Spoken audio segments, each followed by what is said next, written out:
All right, today we're going to tackle a challenging math review concept, which is word problems. And word problems, I will say, can be a challenge for even some upper grade students. So I want to show you what I do to try to help with it being so overwhelming for some of my students.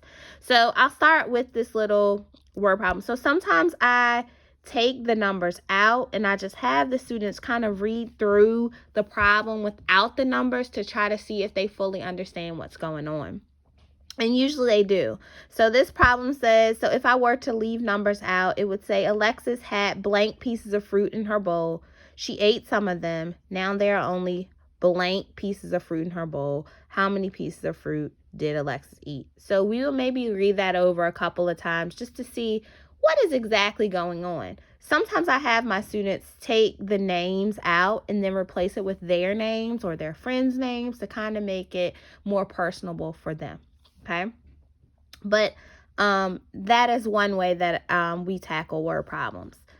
I've also used this word problem template, which I absolutely love because it works for second graders and on up. I've used this also when I taught fourth grade.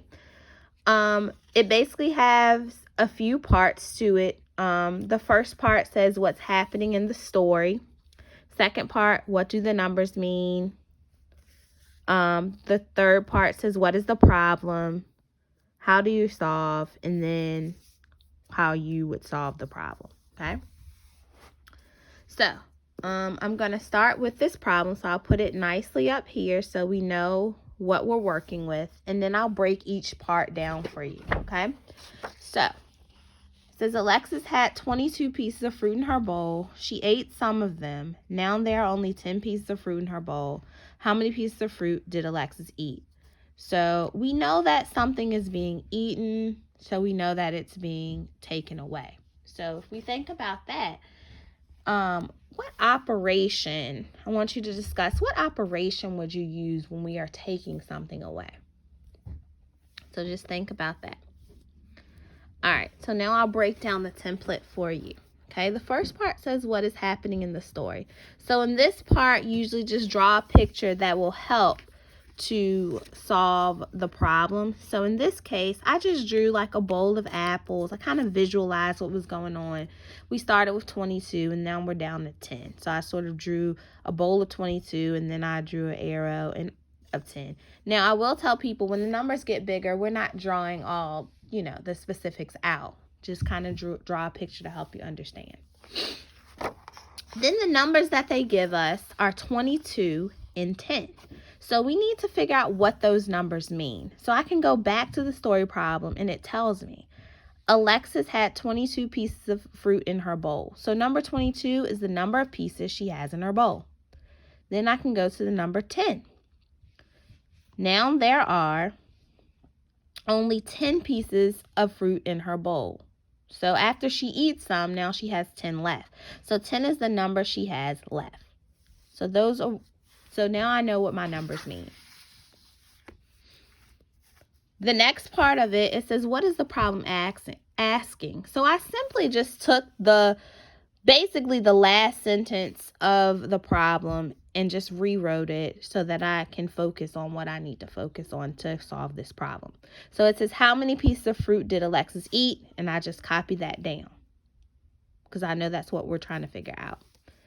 And just like I told you to think about at the beginning of this problem when I started, it says, how will I solve this problem? And we have to choose a math operation and write an equation. My students should know what an equation is and what a math operation is. We talk about that a lot.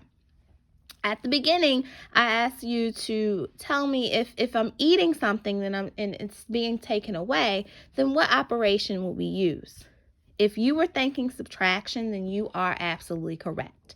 So we're going to start, when we're subtracting, of course, we're going to start with our bigger number, which is 22.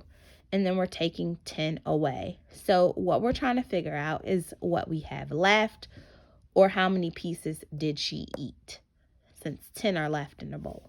Okay. So the problem that I would set up would be 22 minus 10 I know that 2, I start in the ones place, so I know that 2 minus 0 equals 2, and 2 minus 1 gives me 1, so 12. And then I usually have my students answer this question here. It says, how many pieces of fruit did Alexis eat?